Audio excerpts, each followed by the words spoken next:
பேய் ஆவி எல்லாமே சொல்றாங்க. நம்ம சக்திக்கு மீறின ஒரு உயிர் இருக்கா, அது வந்து இல்லையாங்கிறது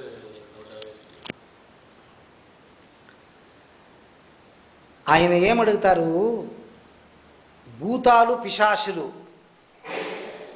ఉందా,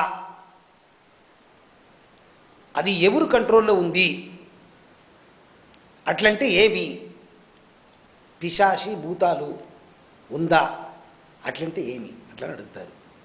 మీకు తెలుస్తుందా మన దానికి ఉత్తరం ఉందా? చెప్పండి. ఎంత పెద్దవాడు మీరు ఎంత అనుభవం అయింది మీకు? తెలీదు. భూతం అంటే ఏమి? మీకేం తెలిసింది చెప్పండి. అంటే మనుషుల లోపల ఉండే పంచభూతాలు కాకుండా ఈ భూతం దయ్యాలు అన్నట్టు వేరే ఉంటాయి. அது காது. அவங்க என்ன சொல்றாங்க, பஞ்சபூதங்கள் உள்ள இருக்கிறது தான் பூதம் அப்படிங்கிறாரு. இல்லை, இந்த கேள்விக்கு நேற்று ஒருத்தர் பஹ்ரைன்லேருந்து வந்திருந்தார் என்னை தேடி. 25,000 ரூபா டொனேஷன் கொடுத்துட்டு போனார். ட்ரஸ்ட்டுக்கு வச்சுக்கோங்க குருஜி, என்னென்ன கேட்குறீங்களோ எல்லாமே நான் உங்களுக்கு பேங்க்கில் டெபாசிட் பண்ணிடுறேன். அவருக்கு இந்த சந்தேகம், இதே சந்தேகம். பூதம்னா என்ன? பூதத்திற்கு உருவம் உண்டா? எல்லாம் சொல்கிறாங்க பொட்டி வச்சுக்கிட்டு இருக்கு, சேலை வச்சுக்கிட்டு இருக்கு, பறக்குது, நடக்காது பூமியில். నిజమా? బహ్రెయిన్ నుంచి ఒక మనిషి వచ్చి ఒక ప్రశ్న అడిగారు. ఏమి భూతం అంటారే, భూతం అంటే రూపం ఉందా, దానికి కళ్ళుందా, దానికి కాలు ఉందా, అది నడిచిపోతుందా, దాని శారీ ఉందా, దానికి బొట్టు పెట్టుకుంటుందా అని అడిగారు. ఫస్ట్ భూతం అంటే ఏమి అది తెలుసుకోవాలి. ఫస్ట్ பூதம் என்ன தெரிஞ்சுக்கணும். ஒரு மனிதன் இந்த உலகத்தில் பிறக்கிறப்பவே அவனுடைய ఆయుள் నిర్ణయించబట్టి పిறக்கப்படுகிறான். ఒక మనిషి ఈ లోకంలో పుట్టేనప్పుడు దానికి ఇంత ఆయుள் ఉంది అట్లా నిర్ణయం అవుతుంది. నిర్ణయించబட்ட அந்த காலம் வரையில் ஒரு மனிதன் தன்னுடைய வாழ்க்கையை நடத்த வேண்டும். இந்த மனித உலகம், இந்த பூ உலகம், மனிதன் பிறந்தவுடன் துக்கம்தான் அவனுக்கு, துக்கம்தான். இப்போ உங்களுக்கு கல்யாணம் இல்லை, மனைவி இல்லை, குழந்தை இல்லை, கல்யாணம் ஆன நாள்ல இருந்தே துக்கம். దుఃఖத்தினுடைய முதல் படிக்கட்டு కళ్యాణం. దుఃఖం ఎప్పుడు వస్తుంది? పుట్టేదే దుఃఖం అనుభవించే దానికి. దుఃఖం ఎప్పుడు స్టార్ట్ అవుతుంది? ఎప్పుడు మీరు పెళ్లి చేసుకుంటారో ఆ రోజు దుఃఖం స్టార్ట్. దానికి ముందర దుఃఖం లేదు. బీడీ తాగుతాము, సిగరెట్ తాగుతాము, ఏమేం కావాలి అంత చేస్తాము, ఏం ఆనందంగా ఉంటాము.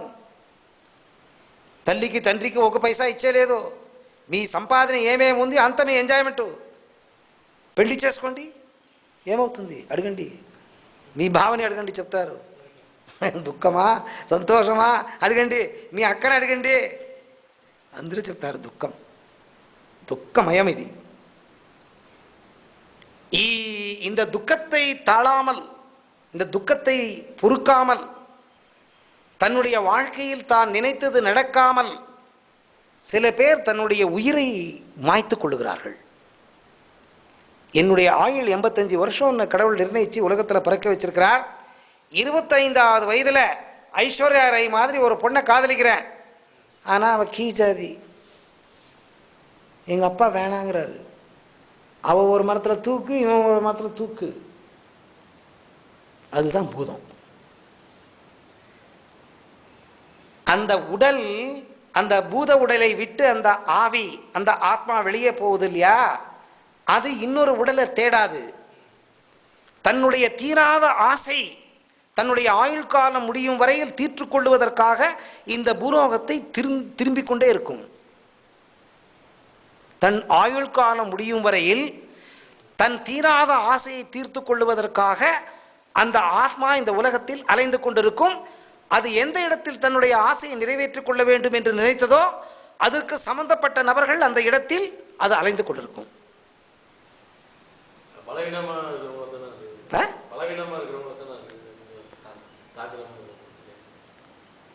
இது இப்ப நீங்க உடுமலைப்பேட்டையில் இருக்கீங்க, உங்களை லவ் பண்ண பொண்ணு இல்ல என்ன லவ் பண்ண பொண்ணு தூக்கு போட்டுக்கிட்டு இந்த ஊர்ல செத்து போயிட்டா மைசூர்ல. நீங்க வீக் மைண்டு, உடுமலைப்பேட்டைக்கு வராது, அது உடுமலைப்பேட்டைக்கு வராது. மைசூர்ல அதுக்கு சம்பந்தப்பட்ட நபர்களை தான் அது தாக்கும். மைசூரை விட்டு வெளியே போகாது. అర్థమైందా ఏం చెప్తారని? కొంచెం కొంచెం అర్థమవుతుంది. உயிரை தாக்க முடியாது. இது நல்ல கேள்வி, இது அடிஷ்னல் கேள்வி. இது அதுக்கு அடுத்து நான் பதில் சொல்றேன். இந்த கேள்விக்கு எல்லாத்தையும் ஒண்ணுக்கு சொல்லிட்டா அது சரி வராது. இந்த భూత ఉడల్ ఇది ఎట్లంటే ఆశాలు ఉంది. ఆ ఆశాలు మీరు ఏమి పాత జన్మాలు ఏమేమి ఆశ ఉంది మీకు, అది అంతా నెరవేరించిదే మీరు చచ్చిపోతారు. ఇప్పుడు ఈ జన్మాలు మీకు వచ్చింది. ఈ జన్మాలు పాత జన్మాల ఆశలు ఏమేమి ఉంది అదంతా మీకు కావాలి. అది మీకు దొరికేదానికి ముందర మీరు సూసైడ్ చేసుకుంటారు. అట్లంటే మీకు ఈ లోకంలో ఏమి దుఃఖం వస్తుంది దాన్ని కంట్రోల్ చేసేదానికి మీ చేతుల శక్తి లేదు. You commit suicide. సూసైడ్ అంటే వాలంటీర్గా ఆత్మని బయట తీసేది. మీరే మీ ఆత్మని బయట తీసేది సూసైడ్ అట్లని చెప్తాము. సూసైడ్ అంటే తెలుగులో ఏమి? ఆత్మహత్య. కరెక్ట్. ఆత్మహత్య చేసుకుంటారు చూడండి, వాళ్ళ ఆత్మ ఏం చేస్తుందంటే బయట పోయి ఇంకొక దేహంలో చూసేలేదు, దానికి లోపల పోయేలేదు. జీవాత్మ అంటే ఆయుల్ పూర్తి మీకు కంప్లీట్ అవుతుంది, బయట పోతుంది. అప్పుడు ఇంకొక దేహంలో అది చూసి దాని లోపల పోయి కాపురం చేస్తుంది జీవాత్మ. మీ ఆయుల్కు ముందరనే మీ దేహంలో ఆత్మహత్య చేసి మీరు బయట తీసేస్తే అది బయట పోయి ఏం చేస్తుంది, ఇంకొక దేహం లోపల పోయేలేదు. ఒకటి ఆయుల్ ఉంది దానికి, ఇంకొకటి ఆశలు ఉంది. అది నెరవేర్చేదానికి ఏం చేస్తుంది, దానికి సంబంధం ఎవరెవరికి ఉంది వాళ్ళంతా బాధిస్తుంది, కష్టమిస్తుంది. దానికి ఎంజాయ్మెంట్ రాదు. యాన ఇంకొక దేహం లోపల పోతుంది చెప్పండి, భూతాత్మ. భూతాత్మ ஏன் இன்னொருத்தர் உடக்குள்ள போது சொல்லுங்க அப்படின்னா என்ன அர்த்தம்? அர்த்தம் நீங்க சொன்னது சரி, கரெக்டான அர்த்தம் என்ன?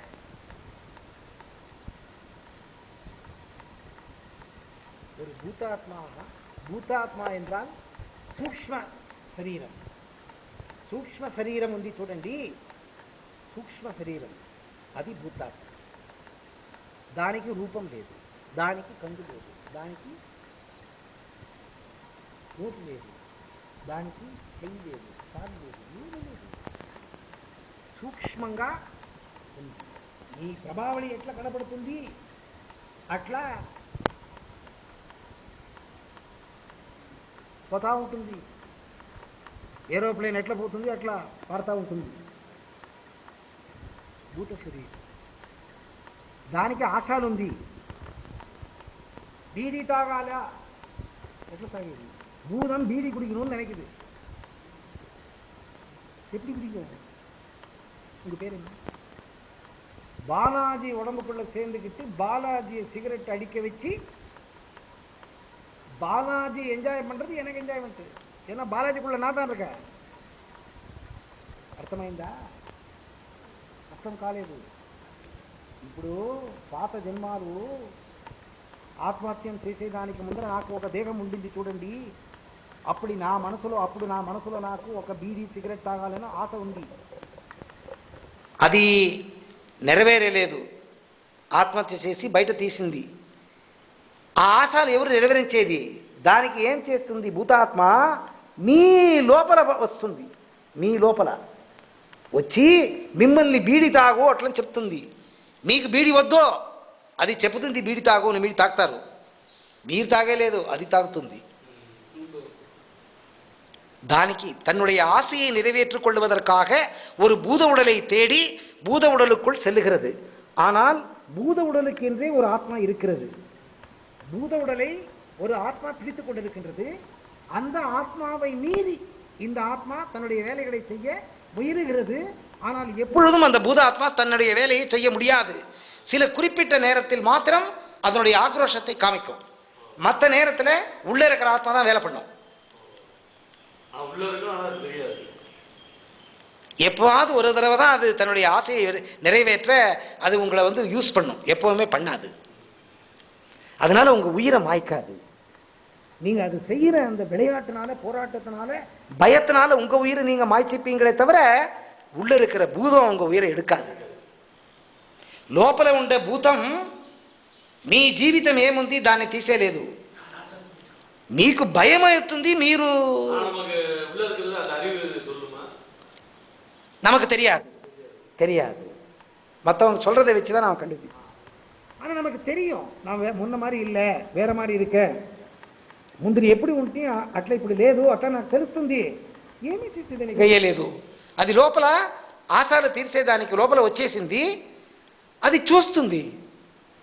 ఎట్లా బిడ్డలో ఏమైనా కావాలంటే అమ్మ దగ్గర ఎట్లా ఫైటింగ్ చేస్తుంది, అట్లా ఒక మనిషి లోపల పోయి దాని ఆశలు ఏమేమి ఉంది దాన్ని తీర్చడానికి ఏమేమో డ్రామా చేస్తుంది. పని జరగలేదు, బయటపోతుంది. అర్థమైందా? సో నేను మా కేள்விக்கு விடை கிடைச்சிருக்கும்னு நினைக்கிறேன்.